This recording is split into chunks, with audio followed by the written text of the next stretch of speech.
Assalamualaikum warahmatullahi wabarakatuh. Halo semua, perkenalkan, nama saya Elza Zarani. Saya mahasiswi semester 2 STMIK Pranata Indonesia, jurusan Sistem Informasi dengan nomor pokok mahasiswa 109230940086. Nah, di sini saya ingin menjelaskan materi tentang kewirausahaan sesi keempat.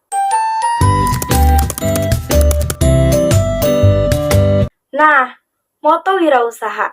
Apa itu moto wirausaha? Modal bisa dicari, keahlian bisa dibeli, cita-cita dan semangat tidak bisa dibeli. Cita-cita dan semangat harus dimiliki untuk memulai dan mengembangkan usaha. Selanjutnya, apa aja sih ciri-ciri wirausaha? Pertama, keinginan untuk berprestasi untuk mendapat keuntungan. Kedua, berani menanggung resiko. Ketiga, optimis energik. Keempat, kreatif inovatif. Kelima, adaptif komunikatif. Dan yang keenam, managerial skill. Selanjutnya, apa itu kewirausahaan? Kewirausahaan itu kemampuan untuk menciptakan nilai tambah dari keterbatasan yang dimiliki melalui peluang usaha yang kreatif, mengelola sumber daya, dan berani menanggung resiko. Selanjutnya, apa sumber kewirausahaan? Kewirausahaan dasarnya kreativitas, dan kreativitas dasarnya mimpi. Mengapa banyak orang bermimpi tapi tidak menjadi wirausahaan? Alasannya, karena mereka tidak memulai usaha, takut gagal atau rugi, tidak punya modal, umur sudah tua, tidak punya pengalaman, persaingan ketat, dan mitos etnis dan sebagainya. Selanjutnya, bagaimana memanfaatkan peluang usaha? Pelajari kebutuhan pasar, peluang bisa muncul dari berbagai macam cara. Contohnya, hobi atau kesenangan pribadi. Kedua, kegunaan lain dari suatu barang. Ketiga, pemanfaatan produk atau limbah dari produk lain. Dan yang keempat, kebutuhan akan suatu barang atau jasa. Kedua, analisislah gagasan usaha Anda, apa laku dijual, berapa biayanya, berapa keuntungannya. Nah, selanjutnya, mulailah usaha. Nah, selanjutnya, bagaimana mempertahankan kehidupan usaha? Kemampuannya memenuhi kebutuhan pasar sasaran, kemampuannya mengelola usaha berbasis keuntungan biaya, kemampuannya tampil beda dalam hal pelayanan, kualitas, dan sebagainya. Selanjutnya, kewirausahaan dibentuk atau diwarisi.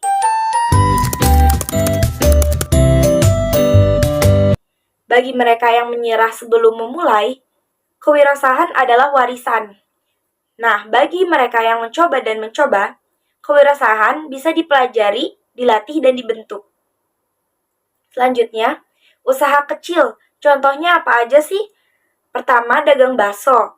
Kedua, es buah, sembako, mie ayam. Nggak usah ikut pelatihan, tanya ke tetangga, nggak berhasil. Ya evaluasi. Yang ingin dikembangkan adalah dagang bakso dengan 10 cabang dan es buah dengan 20 gerobak. Diperlukan manajemen. Selanjutnya, bagaimana memilih usaha? Kecenderungan umum biasanya ikut-ikutan atau latah, sesuai keterampilannya dari hobi dan usaha turunan. Berhasil atau tidak berhasil? Nah, ada berbagai macam petunjuk usahawan. Pertama, carilah jenis usaha yang menyenangkan diri Anda. Contohnya bisa dari hobi atau bukan. Kedua, bagaimana pasarnya? Ketiga, penguasaan teknis pembuatannya, tenaga kerja, bahan baku. Keempat, bagaimana prospek keuntungannya. Kelima, bagaimana persaingannya. Keenam, bagaimana risiko usahanya. Ketujuh, bagaimana mengelolanya atau manajemennya. Apakah langkah tersebut menjamin keberhasilan? Nah, selanjutnya, dunia wirausaha penuh misteri. Bagaimana dengan punglinya? Pajak preman, restribusi, pajak resmi? Bagaimana dengan perizinan? Apalagi cerita orang yang sudah menjalankan usaha sejenis katanya. keuntungannya kecil, dagangannya kurang laku, banyak pencurian dan sebagainya. Apa mundur atau terus? Nah, nasihat usahawan sukses. Mulai usaha memang beresiko, tetapi tidak memulai jauh lebih beresiko, karena tidak ada harapan perubahan atau kemajuan. Pikirkan resiko usaha bukan hanya terjadi pada Anda, tapi hampir semua pengusaha sukses sudah pernah mengalami resiko usaha. Tidak ada masalah yang bermasalah, yang menjadi masalah adalah cara kita yang salah dalam memecahkan masalah. Buatlah tekad Anda untuk memulai usaha, niscaya akan menemukan solusi terbaik. Tuhan memberikan masalah sekaligus solusinya. Selanjutnya, usaha apa yang bisa dicoba? Contohnya, usaha bidang makanan, usaha sandang, atau pakaian, sepatu, tas, dan sebagainya. Usaha pendidikan, contohnya TK, kursus, dan sebagainya. Nah, selanjutnya, usaha kecil yang kuat. Jadi, mulailah usaha dengan mendirikan usaha. Tumbuhkan dan kembangkan.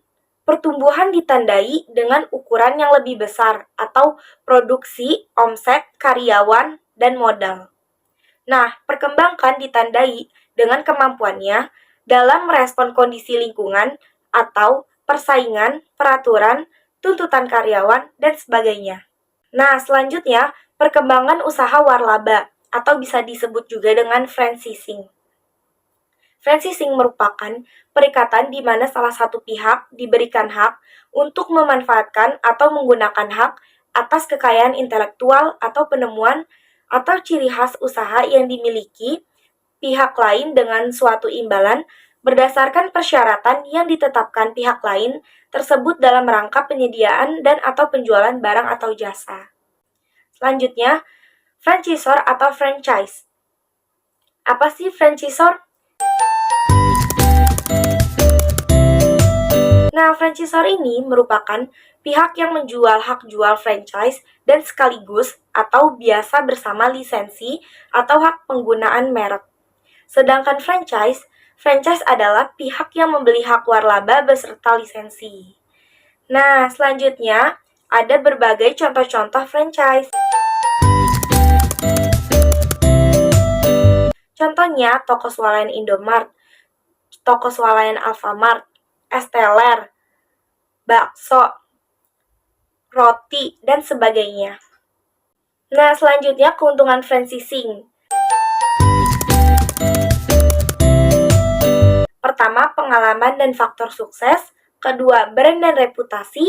Ketiga, standarisasi mutu. Keempat, bantuan manajemen dan teknik. Kelima, pertimbangan wilayah. Keenam, memperoleh manfaat market, riset, dan produk development. Ketujuh, sistem operasional standar. Dan yang terakhir, resiko gagal lebih kecil.